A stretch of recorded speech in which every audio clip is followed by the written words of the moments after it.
हम लोगों ने मेकिंग ऑफ द कॉन्स्टिट्यूशन के अंतर्गत दो क्लास में किस तरह से संविधान बना और उस संविधान निर्माण की प्रक्रिया में संविधान सभा का यानी कॉन्स्टिट्यूंट असेंबली का क्या योगदान था, इसके बारे में हमने चर्चा की है। और हमने उस दूसरी क्लास के लास्ट में आपको बताया था कि जैसे बाकी सभी संस्थाओं की और प्रक्रियाओं की आलोचना होती है, हमारी संविधान सभा भी आलोचनाओं के दायरे में आ ही गई। तो इसकी भी आलोचना हुई, तो हमने कुछ बिंदु भी वहां पर उल्लेख किए थे और आज हम लोग उन आलोचनाओं पर चर्चा करेंगे। लेकिन सबसे पहले वो जो दोनों क्लास में अपने हम लोगों ने पढ़ा है कि मेकिंग ऑफ कॉन्स्टिट्यूशन इन संविधान कैसे बना, उसको एक संक्षेप में सिर्फ 5 से 7 मिनट के अंतर्गत उसको एक रिव्यू कर लेते हैं। तो देखिए, जब आप कॉन्स्टिट्यूशन के टॉपिक में मेकिंग ऑफ कॉन्स्टिट्यूशन के बारे में पढ़ेंगे तो कुछ बिंदुओं को याद रखिए। पहली चीज तो ये कि डिमांड ऑफ कॉन्स्टिट्यूशन यानी कि संविधान की डिमांड के बारे में कब शुरुआत हुई और कैसे जो है कॉन्स्टिट्यूंट असेंबली के फॉर्मेशन और संविधान के लिए डिमांड की जो है शुरुआत हुई। तो इसमें कुछ ईयर्स आएंगे, जैसे 1934 में, 1935 में, 1938 में, 1942 में क्रिप्स मिशन आया और 1946 में 1946 में कैबिनेट मिशन आया। तो अब ज्यादा पीछे ना जाते हुए आपको सिर्फ कैबिनेट मिशन को एक बार रिव्यू करा देते हैं। तो कैबिनेट मिशन ने यही बोला कि भाई ठीक है, भारत में संविधान निर्माण के लिए कॉन्स्टिट्यूंट असेंबली होना चाहिए। तो कॉन्स्टिट्यूंट असेंबली का जो गठन है, फॉर्मेशन है, वो कैबिनेट मिशन प्लान के तहत हो गया। कैबिनेट मिशन प्लान के योगदान के तहत ही भारत में प्रत्येक 10 लाख की पॉपुलेशन के आधार पर, 10 लाख की जनसंख्या के आधार पर 389 मेंबर्स के कॉन्स्टिट्यूंट असेंबली के बनने की प्रक्रिया शुरू हुई। और बनी कैसे, तो ये कंपोजिशन में आप लोगों ने पढ़ा है। कंपोजिशन में आपको बताया गया है कि 389 मेंबर्स जो हैं वो चुने जाने थे। 389 मेंबर्स की कॉन्स्टिट्यूंट असेंबली बननी थी। अब 389 मेंबर्स जो थे ये दो भागों में बटे हुए थे। कुछ जो थे यानी 296 मेंबर्स थे वो ब्रिटिश इंडिया के यानी जो ब्रिटिश प्रोविंस थे, और 93 जो थे वो देसी रियासतों पे यानी कि जो देसी राजा थे उनसे संबंधित थे। तो इस तरह से ये कंपोजिशन हुआ कॉन्स्टिट्यूंट असेंबली का। फिर आप ये सोच रहे होंगे कि भाई इसका इलेक्शन कैसे हुआ, तो हमने डिटेल में आपको बताया। इलेक्शन की प्रोसेस ये थी, proportional representation and single transferable voting system. Single transferable voting system ये कैसे हुआ वो भी हमने आपको जिक्र किया हुआ है वहां पे कि जो प्रांतों की जो विधायिकाएं थी, प्रांतों के जो लेजिस्लेचर थे, प्रांतीय स्टेट्स के जहां पर विधायिकाएं निर्वाचित इलेक्टेड लेजिस्लेचर थी, वहां पर उनमें से ही सदस्यों का चुनाव किया गया और हर एक प्रांत में कुछ सीटें निर्धारित थी। उन सीटों के आधार पर ही जो ये सिंगल ट्रांसफरेबल वोटिंग सिस्टम से चुनाव हुआ। सिंगल ट्रांसफरेबल वोटिंग सिस्टम जैसे कि अभी भारत में राष्ट्रपति का चुनाव होता है या राज्यसभा का चुनाव होता है, जिसमें कि उस प्रोसेस में जो है किसी एक कैंडिडेट को चुनना नहीं होता है, उसमें जितने भी कैंडिडेट्स को चुनना होता है उसमें वरीयता देनी पड़ती है, तो प्रेफरेंसेस दिए जाते हैं। तो प्रेफरेंसेस जो है उसके आधार पर जो एक निश्चित कोटा जिनको मिल गया वो चुन लिए जाते हैं, इस आधार पे चुनाव हुआ। तो यहाँ पर अब उतना विस्तृत जाने का वक्त नहीं है, वो जब आपको राज्यसभा या राष्ट्रपति के टॉपिक कराए जाएंगे वहां हम काफी डिटेल में आपको समझाएंगे कि किस तरीके से proportion representation and single transferable voting system का चुनाव होता है। तो इसीलिए हमने कई बार आप लोगों से रिक्वेस्ट किया कि आप चैनल को सब्सक्राइब जरूर कर लीजिए अगर आपको मौका मिलता है तो, और सब्सक्राइब कीजिए और रेगुलर वीडियोस जो है आप उसको देखिए और पूरा देखिए, जिसमें कि बीच बीच में जो महत्वपूर्ण ऐसी चीजें रहती हैं जो परीक्षा के दृष्टिकोण से बहुत महत्वपूर्ण होती है वो मिस ना हो जाए, तो आपको बहुत एडवांटेज मिलेगा और चीजें याद रखने में मदद मिलेगी। यहाँ पर अब यहाँ पहुंच गए हम लोग, तो इलेक्शन हो गया प्रांतीय विधानसभाओं का, और जो प्रांतों से चुन के आने वाले थे वो प्रांतों से चुन के आए और उनकी संख्या जैसे कि मैंने आपको बताया कितनी संख्या में लोगों को चुनना था, 296, और जो देसी रियासतों से लोग आने थे वो आपको बताया 93। लेकिन बाद में ये चेंज हो गया, तो वो भी चीज आपको मैंने बताया हुआ है उन दोनों क्लास में कि ये चेंज एक जगह हो गया। ये चेंज इसलिए हुआ क्योंकि जो इंडिपेंडेंस एक्ट 1947 आया तो उसके आधार पर भारत और पाकिस्तान दो अलग अलग राष्ट्र बन गए। तो पाकिस्तान की अलग संविधान सभा का गठन होना था, तो जो इस संविधान सभा में मुस्लिम लीग के जो सदस्य थे वो उनसे अलग हो गए। परिणाम ये हुआ कि ये 389 से घटकर 299 पर पहुंच गया। 299 जो है इसकी सदस्य संख्या होगी। 229 229 जो थे वो जो ब्रिटिश प्रांत थे, ब्रिटिश प्रोविंस थे, वहां से हुए, और 70 जो हमारे देश के देसी राज्य थे, देसी राजा वाले जो क्षेत्र थे वहां से नॉमिनेट होने थे। ये राजा वाले जो क्षेत्र थे वहां से नॉमिनेशन होना था, वहां इलेक्शन नहीं होना था। और जो ब्रिटिश प्रांत वाले क्षेत्र थे जहां पर विधानसभाएं थी, लेजिस्लेटिव असेंबलीज थी और जहां चुनाव हुए थे, वहां से ये इस सिस्टम के आधार पर सदस्यों को चुन के आना था। फिर जब ये सब बातें हो गई तब एक बात आया कि भाई अब कॉन्स्टिट्यूएंट असेंबली भी बन गया। तो कॉन्स्टिट्यूएंट असेंबली बना तो अब उसकी प्रोसेस कैसे शुरू हो, तो वो भी हमने काफी डिटेल में बताया हुआ है। 9 दिसंबर 1946 को पहली बैठक हुई, 11 दिसंबर 1946 को फिर बैठक मीटिंग हुई। तो पहले तो सच्चिदानंद सिन्हा को अस्थायी अध्यक्ष चुना गया, फिर 11 दिसंबर 1946 को डॉक्टर राजेंद्र प्रसाद को स्थायी परमानेंट इसका चेयरमैन चुना गया। 13 दिसंबर 1946 जिसपे हमने आपको काफी सारी चीजें बताई है, पहले वीडियो में आया है ये ऑब्जेक्टिव रिजोल्यूशन है ना, उद्देश्य प्रस्ताव के बारे में। तो 13 दिसंबर 1946 को जवाहरलाल नेहरू ने ऑब्जेक्टिव रिजोल्यूशन प्रस्तुत किया, और ऑब्जेक्टिव रिजोल्यूशन बहुत महत्वपूर्ण है, उसके ऊपर क्वेश्चन भी बनता है। तो ऑब्जेक्टिव रिजोल्यूशन के बारे में आपको बताया। फिर इसके बाद जो है कमिटीज वगैरह फॉर्मेशन हुई, ड्राफ्टिंग कमेटी आया। ड्राफ्टिंग कमेटी के बारे में तो आपको बहुत विस्तृत रूप से हमने बताया कि किस तरह से ड्राफ्टिंग कमेटी ने सारे कमिटीज की जो रिपोर्ट्स होती थी, जो सारे कमिटीज की जो भी रिकमेंडेशन होते थे उनको कलेक्ट करते थे और फिर उसके आधार पर कॉन्स्टिट्यूशन फॉर्मेशन की प्रक्रिया को आगे बढ़ाते थे। तो ड्राफ्टिंग कमेटी का काम बहुत महत्वपूर्ण हो गया था, और उन्होंने जो है विश्व के 60 देशों के संविधानों का भी अध्ययन किया, और अध्ययन करके उन्होंने जो रिपोर्ट या रिकमेंडेशन जो भारतीय संदर्भ में दिए गए थे उन सारे रिपोर्ट को और विश्व के संविधानों का अध्ययन करके उन्होंने जो है संविधान का ड्राफ्ट किया, तैयार किया। और उसमें मैंने ये भी आपको रिकॉल करवाया था कि BN राव साहब का नाम नहीं भूलना है। BN राव साहब जो थे वो कॉन्स्टिट्यूएंट असेंबली के एडवाइजर थे, है ना, और वो एडवाइजर ऐसे थे कि उनको जो है एडमिनिस्ट्रेटिव नॉलेज भी था, और उनको एग्जीक्यूटिव नॉलेज, एडमिनिस्ट्रेटिव नॉलेज के साथ साथ जुडिशियरी का भी नॉलेज था। तो इसीलिए वो एडमिनिस्ट्रेटिव पॉइंट ऑफ व्यू से और जुडिशियरी पॉइंट ऑफ व्यू से तो उन्होंने हेल्प किया फॉर्मेशन ऑफ कॉन्स्टिट्यूशन में। और फिर वो जो कॉन्स्टिट्यूशन जो ड्राफ्ट तैयार हुआ उसके ऊपर कॉन्स्टिट्यूएंट असेंबली में पहले जनरल डिस्कशन हुआ, फिर उसके बाद एक लंबा डिस्कशन हुआ। लंबे सेकंड जो डिस्कशन था उसमें काफी लंबे समय तक उस पर बहस होती रही। लगभग 7000 के आसपास जो है उसमें अमेंडमेंट्स आए, और अमेंडमेंट्स में से सारे नहीं माने गए, लेकिन लगभग 2473 का मैंने आंकड़ा बताया था, आप पिछले वीडियोस को देख सकते हैं। वहां पर जो है 2000 लगभग 2473 जो अमेंडमेंट्स थे, सुधार थे, उनको जो है कॉन्स्टिट्यूएंट असेंबली ने एक्सेप्ट भी कर लिया। तो इस तरह से संविधान निर्माण की प्रक्रिया आगे बढ़ती रही। फिर तीसरे दौर की बैठक हुई और उसमें बहुत सारे जो है रिफॉर्म भी हुए और चेंजेस होते होते अल्टीमेटली 26 नवंबर 1949 का दिन आया। और यही वो दिन है जब 26 नवंबर 1949 को जो हमारी कॉन्स्टिट्यूएंट असेंबली थी उसने जो संविधान तैयार किया था उसको adopt, enact and give to themselves के रूप में आया। यही चीज प्रियम्बल में आ जाता है और वहां वी से स्टार्ट होता है और ये हो जाता है adopt, enact and give to ourselves. तो इस तरह से ये होता है। तो 26 नवंबर 1949 का जो दिन है उस दिन 15 आर्टिकल्स जो है वो लागू किया गया। वो भी मैंने विस्तृत रूप से आर्टिकल के साथ आपको बताया है।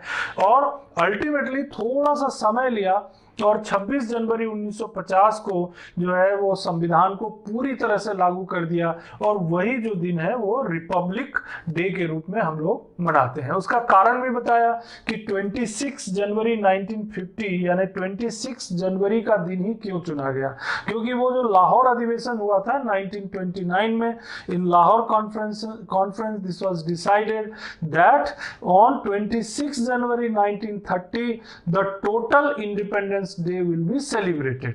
यानी 26 जनवरी 1930 को हम पूर्ण स्वराज दिवस मनाएंगे।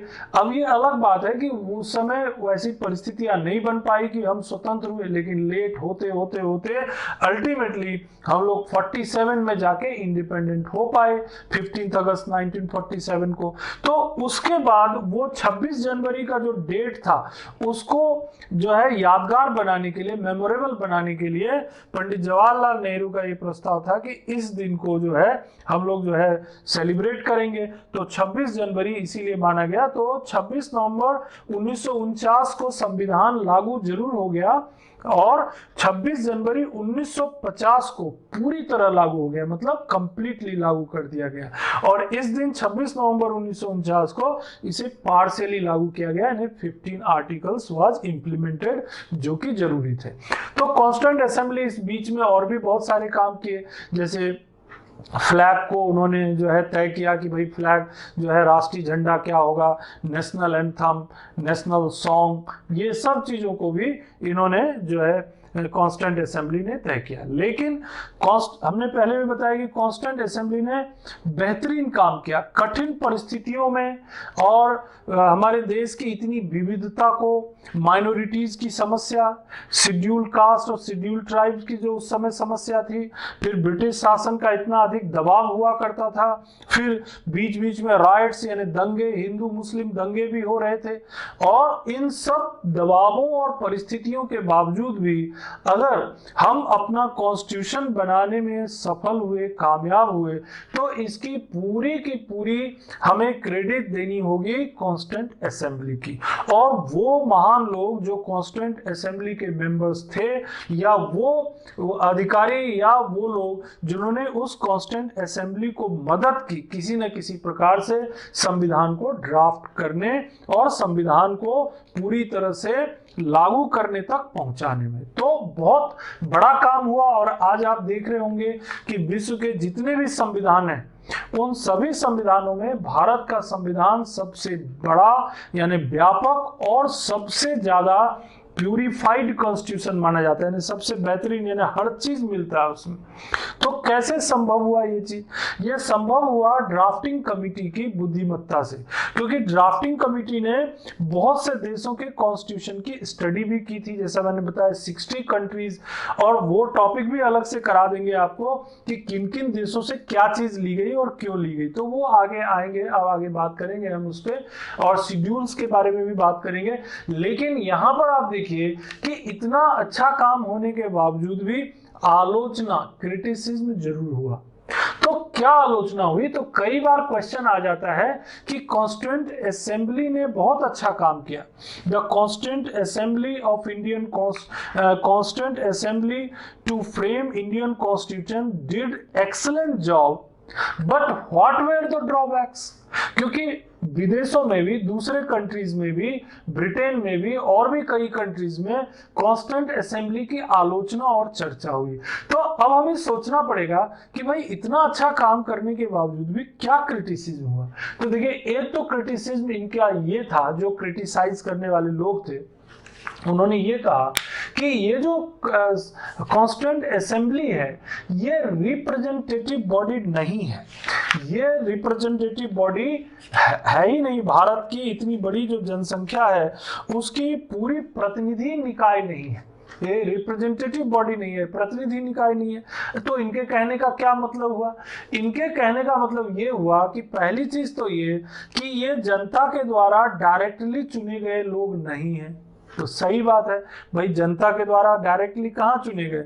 वो तो जो हमारी स्टेट प्रोविंशियल लेजिस्लेटिव असेंबली थी उनके सदस्यों ने कुछ सदस्यों को चुन करके सिंगल ट्रांसफरेबल वोटिंग सिस्टम से कॉन्स्टिट्यूएंट असेंबली में भेजा। तो प्रत्यक्ष रूप से तो चुनाव नहीं हो पाया, अप्रत्यक्ष रूप से हुआ। तो ये एक आलोचना करने वालों को ये मौका मिल गया कि भाई ये तो जनता के द्वारा प्रत्यक्ष रूप से चुन के अगर गए होते होते तो ज्यादा बेहतर होता और ज्यादा अच्छा प्रतिनिधित्व माना जाता है। लेकिन ये आलोचना है और उस आलोचना को स्वीकार भी करते हैं। लेकिन आलोचना करने वालों को ये भी सोचना चाहिए कि उस समय क्या इतना समय था कि चुनाव करा पाते? क्या ब्रिटिश सरकार जो उस समय शासन कर रही थी यहाँ पर इतना अवसर देती कि हम चुनाव करा पाते? क्या उस समय जो पूरा भारतीय समाज था वो धर्म, जाति, लिंग और किन किन आधारों पर बटा हुआ था, क्या शांतिपूर्ण ढंग से पीसफुली ऐसा संभव हो पाता? तो इन सब चीजों में से जो निकल करके बात आई वो ये कि ये चुनाव कराना बहुत कठिन काम था, इसीलिए बहुत संक्षिप्त समय, इन वेरी शॉर्ट ड्यूरेशन, उन्होंने ये proportional representation single transferable voting system का इस्तेमाल करके कॉन्स्टिट्यूएंट असेंबली बनाई। तो आलोचना भी सही बात है, लेकिन आलोचना जो हुई तो उसका जो है आपने जवाब भी दे दिया कि भाई ये परिस्थितियां थी इसलिए हमने ऐसा किया। तो आपको ये क्लियर हो गया ये बात। अब इसी में एक आलोचना नॉट ए रिप्रेजेंटेटिव बॉडी में एक और चीज इसमें होती है कि भाई इसमें समाज के सभी वर्गों का प्रतिनिधित्व ही नहीं हो पाया। इसमें ज्यादातर लोग कौन थे? या तो वकील थे या राजनीतिज्ञ थे या समाज के कोई बहुत प्रतिष्ठित व्यक्ति थे या राजा महाराजाओं के लोग थे। तो समाज उसमें किसान भी होने चाहिए थे, अनुसूचित जाति के लोग होने चाहिए थे, यानी दलित यानी जनजातियों के लोग भी बड़ी संख्या में होने चाहिए थे, महिलाओं का प्रतिनिधित्व और ज्यादा होना चाहिए था। महिलाओं का प्रतिनिधित्व पूरे जो है कॉन्स्टिट्यूएंट असेंबली में केवल 15 सदस्यों का था, ओनली 15 मेंबर्स। ठीक, तो कई अलग अलग धर्म, मुसलमानों का प्रतिनिधित्व बहुत कम था, जब मुस्लिम लीग अलग हो गया तो मुसलमानों का प्रतिनिधित्व और ज्यादा कम हो गया। तो इन सब कारणों से ये आलोचना की जाती है। तो स्वाभाविक है, आलोचना तो होना स्वाभाविक है, क्योंकि हर एक चीज की आलोचना होती है और कॉन्स्टिट्यूएंट असेंबली की भी हुई।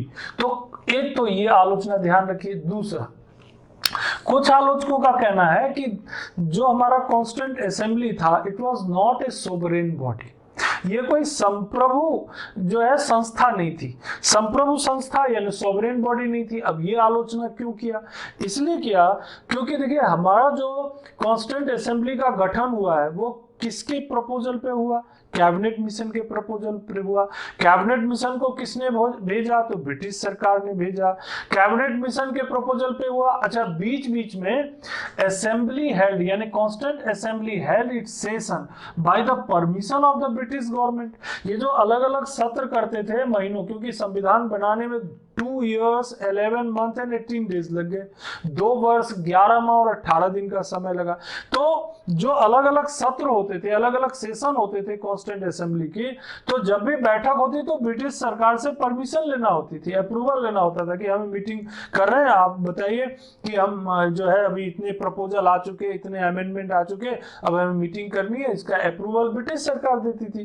तो बोला आप अपने हिसाब से तो ना मीटिंग कर पा रहे, नहीं आपका गठन अपने हिसाब से हुआ है, भारत की जनता का के सभी दलों का प्रतिनिधित्व भी नहीं है इसमें, तो फिर आपको कैसे सोवरेन मान लें?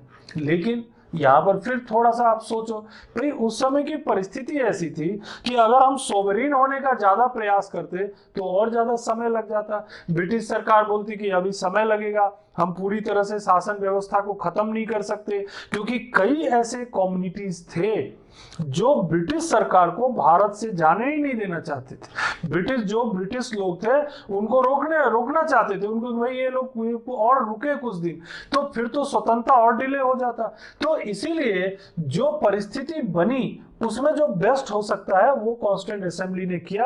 और देखिए उस समय कॉन्स्टिट्यूएंट असेंबली का गठन भी हुआ, लेकिन शासन व्यवस्था किसके हाथ में था? ब्रिटिश सरकार के हाथ में था। तो सुरक्षा व्यवस्था, लॉ एंड ऑर्डर वगैरह के देखने के हिसाब से ये परमिशन की जरूरत पड़ती थी।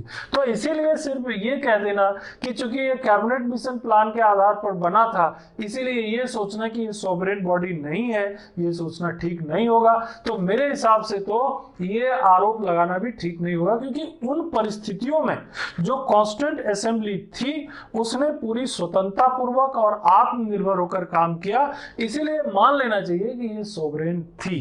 तभी हम कॉन्स्टिट्यूशन को पूरा सम्मान दे पाएंगे। और आगे देखिए, फिर कुछ लोगों ने बोला यार इतना समय कैसे लग गया, 2 वर्ष 11 माह 18 दिन अमेरिका का संविधान बनाने में, और दूसरे कई देशों के संविधान बनाने में तो 6 महीने, कहीं साल भर, कहीं 2 साल, इससे भी कम समय में बना। और भारत का संविधान बनाने में 2 years 2 वर्ष 11 माह 2 months एंड 18 days 18 दिन का समय लग गया। यानी 9 दिसंबर 1946 को हमारी ये प्रक्रिया शुरू हुई और ये चलता रहा 26 नवंबर 1949 तक, 1949 तक। तो इतना लंबा समय का लग जाना ये अच्छी बात नहीं है। तो कई लोगों ने इस आधार पे भी आलोचना की। तो अब क्या कह सकते हैं भाई, इसलिए इतना समय लगा क्योंकि जो ड्राफ्टिंग कमेटी थी वो किसी भी व्यक्ति को असंतुष्ट नहीं छोड़ना चाहती थी। उनका मकसद ये था कि जो भी संशोधन, जो भी प्रस्ताव, जो भी अच्छी चीज जनता हम तक पहुंचाना चाहती है वो पहुंचाए, हम स्वीकार करेंगे। तो इसीलिए वक्त ज्यादा दिया, पहला डिस्कशन से दूसरा, दूसरे से तीसरा, और फिर उसके बाद ज्यादा समय दिया गया कि जितने भी लोगों की मंशा है वो हमारे कॉन्स्टिट्यूशन में आ जाए। तो इसीलिए इस आधार पर आलोचना करना भी मुझे सही नहीं लगता है। एक और आलोचना ये आती है कि ये जो कॉन्स्टिट्यूएंट असेंबली थी ये डोमिनेटेड बाय कांग्रेस, इसमें कांग्रेस ही ज्यादा डोमिनेटेड थी, दूसरी जो पॉलिटिकल पार्टी थी उनका डोमिनेशन नहीं था। तो सही बात है भाई, कांग्रेस का डोमिनेशन इसलिए था क्योंकि कांग्रेस उस समय स्वतंत्रता आंदोलन के लिए संघर्ष कर रही थी। कांग्रेस की छवि और कांग्रेस के लोगों की छवि इसलिए जनता में ज्यादा अच्छी और ज्यादा प्रभावशाली थी क्योंकि लोग ये मान रहे थे कि अगर भारत को कोई स्वतंत्र करा सकते हैं तो वो कांग्रेस ही है, इंडियन नेशनल कांग्रेस। गांधी जी की छवि भी इंडियन नेशनल कांग्रेस से जुड़ी हुई थी। तो इस कारण से कांग्रेस का प्रभाव डोमिनेटेड था। तो कई ब्रिटिश जो विद्वान हैं, जैसे ये ग्रेनविल ऑस्टिन करके एक विद्वान है, इन्होंने एक किताब भी लिखी है। इस किताब में, ये किताब का नाम है Indian constitution the corner stone of a nation, the Indian constitution the corner stone of a nation. तो इस किताब में उन्होंने बोला कि देखिए, इस किताब में कहा assembly was Congress and Congress was India. अब ये कितनी बड़ी चीज बोली है, ये कांग्रेस के लोगों को भी नहीं पता होगा। जो आज की कांग्रेस है उसकी कोई उस कांग्रेस से तुलना नहीं की जानी चाहिए, लेकिन फिर भी कहीं ना कहीं कुछ तो पॉइंट आ सकता है। लेकिन कांग्रेस के लोगों को ये जानना चाहिए कि वो किस ऊंची विरासत से निकल करके बाहर आए हैं, वो भूल गए बेचारे। लेकिन देखिए, उसने कहा, इंडियन ने नहीं कहा, ग्रेनविल ऑस्टिन ने कहा, at that time assembly was Congress, यानी कि जो कॉन्स्टिट्यूएंट असेंबली थी वो खुद एक कांग्रेस थी, मतलब उसमें कांग्रेस का प्रभाव था और बाकी दलों का कोई भी प्रभाव नहीं दिख रहा था। एंड कांग्रेस वाज इंडिया, और कांग्रेस जो थी वो पूरी भारत थी। इसीलिए ये कहना कि डोमिनेटेड, कांग्रेस डोमिनेटेड था, तो ये क्या आलोचना हो सकती है, क्योंकि इंडिया पूरा कांग्रेस था। सारे इंडियंस लोग, अधिकतर लोग कांग्रेस को समर्थन देते थे, और जो कांग्रेस के जो चुने लोग थे, जब जनता का इतना भरोसा और विश्वास इंडियन नेशनल कांग्रेस पर था, तो स्वाभाविक है कि कॉन्स्टिट्यूएंट असेंबली में जो लोग चुन के आए वो भी ज्यादातर कांग्रेस थे। मुस्लिम लीग की हालत आपने देखी कि कितनी खराब थी, और उनको अल्टीमेटली बस एक ही पॉइंट पर वो जुटे रहे कि भारत और पाकिस्तान नाम के 2 अलग अलग राष्ट्र बना दीजिए, तो अल्टीमेटली वो गए भी बाहर। तो इसमें ये एक आलोचना का विषय जरूर बनता है कि भाई कांग्रेस का बहुत ज्यादा डोमिनेटेड था और दूसरे राजनीतिक दलों का प्रभाव नहीं था। इसीलिए जो उनको लगा, कांग्रेस के लोगों को जो लगा कि इंडियन लोगों के हिसाब से या उनके हितों के हिसाब से सही है, जमींदारों के हिसाब से सही है, राजाओं के हिसाब से सही है, उसको उन्होंने कॉन्स्टिट्यूशन में डाल दिया। तो ये जो आलोचना है वो वहीं से निकल करके आता है।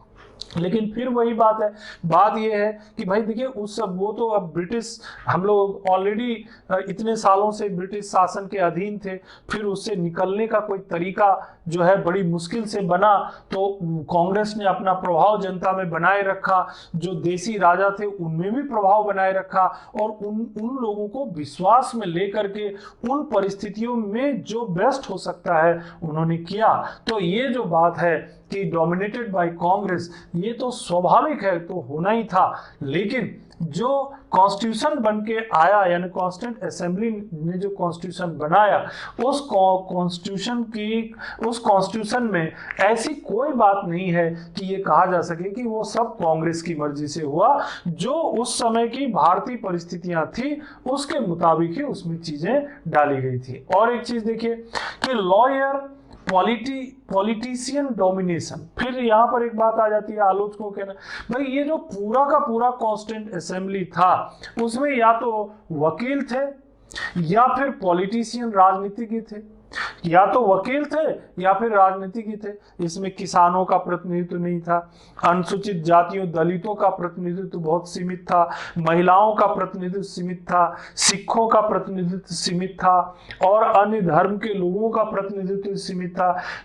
अन्य जो वर्ग, अगर वर्ग से क्लास से लेंगे तो जो अगर लॉयर और पॉलिटिशियंस के अलावा जो व्यवसायी वर्ग थे, यानी जो बिजनेस क्लास लोग थे, जो उद्योगपति वर्ग थे, जो मजदूर वर्ग थे, सबसे बड़ा उस समय मजदूर जो लेबर क्लास था उनका बहुत प्रभाव था, क्योंकि साम्यवाद और समाजवाद का प्रभाव भी बहुत बढ़ चुका था भारत में उस समय तक।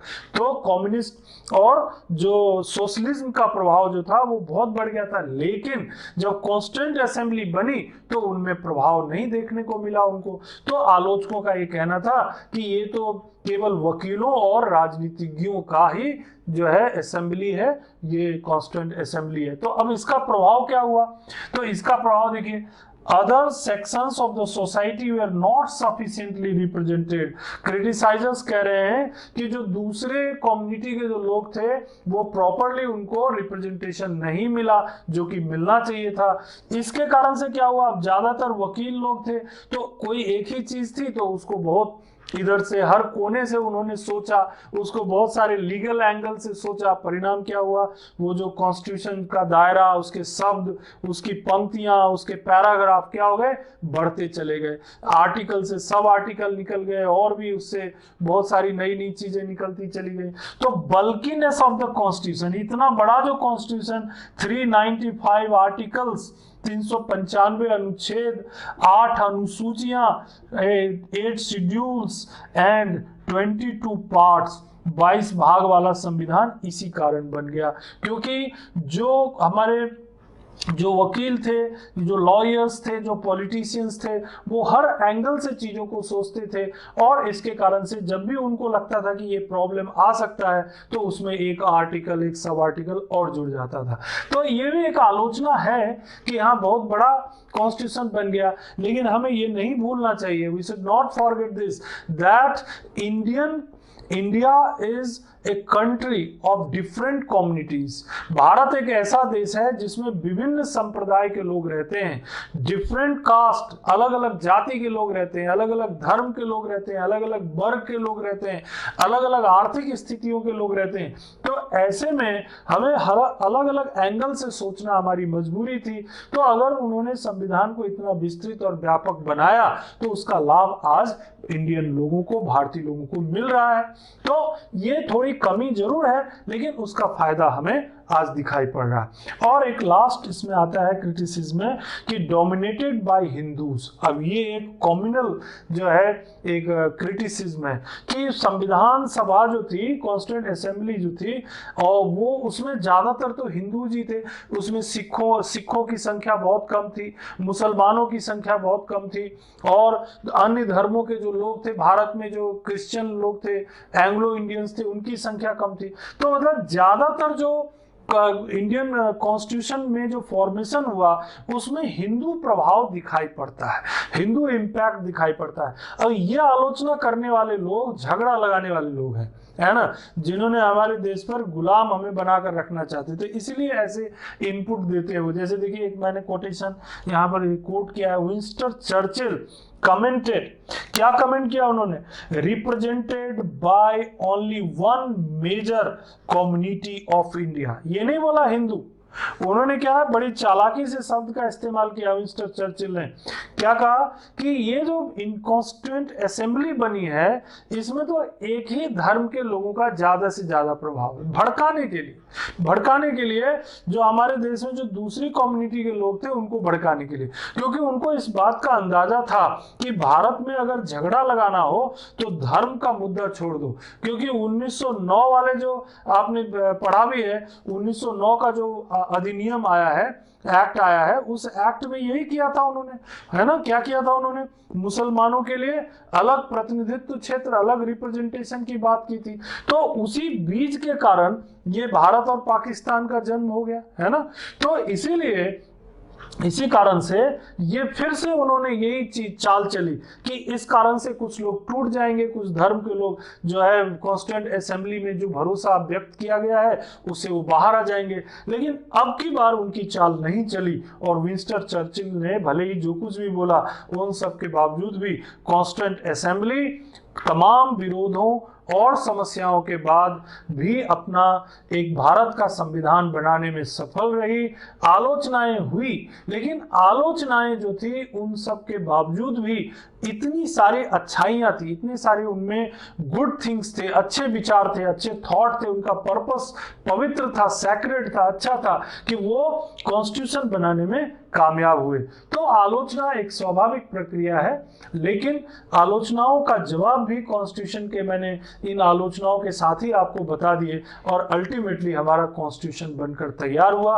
और अब जब हमारा कॉन्स्टिट्यूशन हमारे सामने है और हम सब एक विश्व की एक बड़ी, सबसे बड़ी डेमोक्रेसी के रूप में हम पूरे विश्व में जाने जाते हैं, इतनी बड़ी जनसंख्या को हम लोग, पॉपुलेशन को जो है अपने इस डेमोक्रेसी और इस कॉन्स्टिट्यूशन के दम पर जो है चलाने में कामयाब हो रहे हैं, तो ये विश्व के लिए एक अचंभा बन जाता है कि कैसे इतनी अलग अलग कम्युनिटीज के लोग, अलग अलग संप्रदाय के लोग, अलग अलग धर्म के लोग कैसे मिलजुल करके एक साथ रहते हैं। तो आप वापस जाइए उस कॉन्स्टिट्यूशन में और देखिए कि कॉन्स्टिट्यूशन की क्या कैरेक्टरिस्टिक हैं, कैसे उसमें शेड्यूल्स को रखा गया है, कैसे पार्ट्स को रखा गया है, कैसे कॉन्स्टिट्यूशन में स्टेट्स के पावर्स को, यूनियन के पावर्स को डिफाइन किया गया है, प्रेसिडेंट के इलेक्शन को किस तरीके से उसमें बनाया गया है, जो हमारा पार्लियामेंट है, लोकसभा, राज्यसभा, इसको कैसे डिजाइन किया गया है, जो हमारी जो न्यायिक प्रणाली है, जुडिशियरी है, वो कितनी शानदार है, और फंडामेंटल राइट और डायरेक्टिव प्रिंसिपल, ये तो अपने आप में कैरेक्टरिस्टिक है ही।